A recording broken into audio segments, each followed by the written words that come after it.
CPM-ന്റെ 24-ാം party കോൺഗ്രസിന് മധുരയിൽ ഇന്ന് തുടക്കമാകുകയാണ്.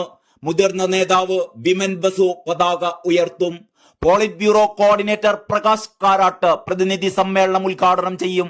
CPI, CPM, ML, RSP, forward block ദേശീയ ജനറൽ സെക്രട്ടറിമാർ സമ്മേളനത്തെ അഭിസംബോധന ചെയ്യും.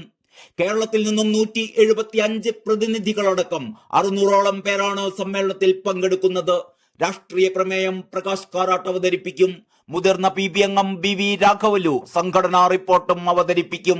സംഘടനാ റിപ്പോർട്ടിന്റെ ഉള്ളടക്കം വിവിധ ന്യൂസ് ചാനലുകൾ പുറത്തുവിട്ടു. PB അംഗങ്ങൾക്കുമേൽ നിയന്ത്രണം നിഷ്കർഷിക്കുന്ന ഈ റിപ്പോർട്ടിൽ PB അംഗങ്ങളുടെ പ്രവർത്തനം ഓരോ വർഷവും വിലയിരുത്തുമെന്നും വ്യക്തമാക്കുന്നു. പാർട്ടി കോൺഗ്രസ് ഉയർത്തുന്ന ദൗത്യങ്ങൾ PB അംഗങ്ങൾ നടപ്പാക്കുന്നുണ്ടോ എന്ന് പരിശോധിക്കുമെന്നും CPM സംഘടനാ റിപ്പോർട്ടിൽ പരാമർശമുണ്ട്. അതേസമയം പാർട്ടി വൻ തകർച്ചയിലേക്ക് നീങ്ങുകയാണ് എന്ന സൂചനയും ഈ സംഘടനാ റിപ്പോർട്ട് നൽകുന്നു.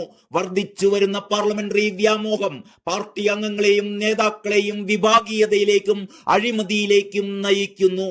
പാർട്ടിയിലേക്ക് യുവാക്കൾ വരുന്നില്ല എന്നും സംഘടനാ റിപ്പോർട്ടിൽ പരാമർശമുണ്ട്.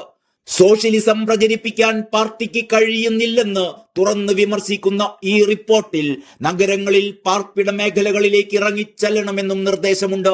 പല സംസ്ഥാന ഘടകങ്ങളും കണക്ക് കൃത്യമായി രേഖപ്പെടുത്തുന്നില്ല എന്നും പ്രായപരിധി കാരണം പിരിയുന്നവർക്ക് ചില സംസ്ഥാനങ്ങൾ ചുമതലകളും നൽകുന്നില്ലെന്നും റിപ്പോർട്ടിൽ കുറ്റപ്പെടുത്തുന്നു.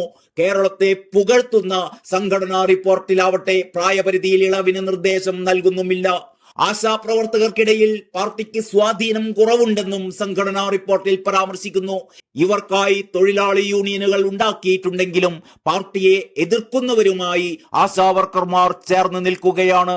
പാർട്ടിക്ക് ശക്തിയുള്ള സംസ്ഥാനങ്ങളിൽ പോലും ഇക്കാര്യത്തിൽ ശ്രദ്ധ ചെലുത്തേണ്ടതുണ്ടെന്ന് സംഘടനാ റിപ്പോർട്ടിൽ പറയുന്നു. ആശാവർക്കർമാരെ പാർട്ടിയോട് അടുപ്പിക്കാൻ കേരളത്തിൽ ഉൾപ്പെടെ ഒരു ശ്രമവും നടക്കുന്നില്ല. കർണാടക, ആന്ധ്ര സംസ്ഥാനങ്ങളാണ് ആത്മാർത്ഥമായ ശ്രമങ്ങൾ നടത്തിയത്. ആശാവർക്കർമാർ, അംഗനവാടി ജീവനക്കാർ അടക്കമുള്ളവരെ സംഘടിപ്പിക്കുന്നത് പാർട്ടിക്ക് മുതൽക്കൂട്ടാകുമെന്നും സംഘടനാ റിപ്പോർട്ടിൽ പരാമർശിക്കുന്നു.